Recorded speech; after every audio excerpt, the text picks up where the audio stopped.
വാണിയംകുളത്തൊരു പാൽക്കള്ളൻ.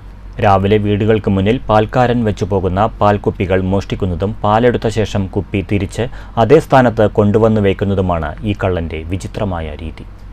വലിയ വലിയ കവർച്ചകളാണ് സാധാരണ വാർത്തയാകാറുള്ളത്. എന്നാൽ വ്യത്യസ്തമായൊരു മോഷണം വാണിയംകുളത്ത് വലിയ ചർച്ചയായി മാറിയിരിക്കുകയാണ്. പാലാണ് ഇവിടെ മോഷണം പോയിരിക്കുന്നത്.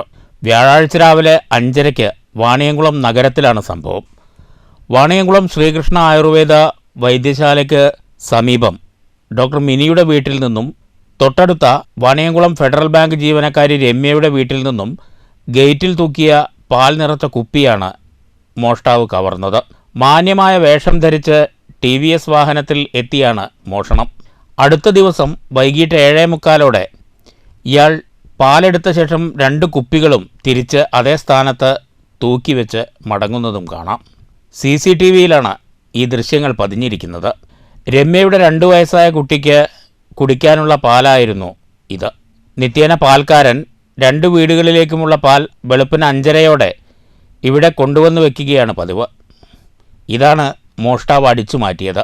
മോഷ്ടാവ് പാൽ കൊണ്ടുപോകുന്നതിൻ്റെയും കുപ്പികൾ തിരിച്ചു വയ്ക്കുന്നതിൻ്റെയും CCTV ദൃശ്യങ്ങൾ പതിഞ്ഞെങ്കിലും ഇയാളെ കൃത്യമായി തിരിച്ചറിയാൻ കഴിഞ്ഞിട്ടില്ല.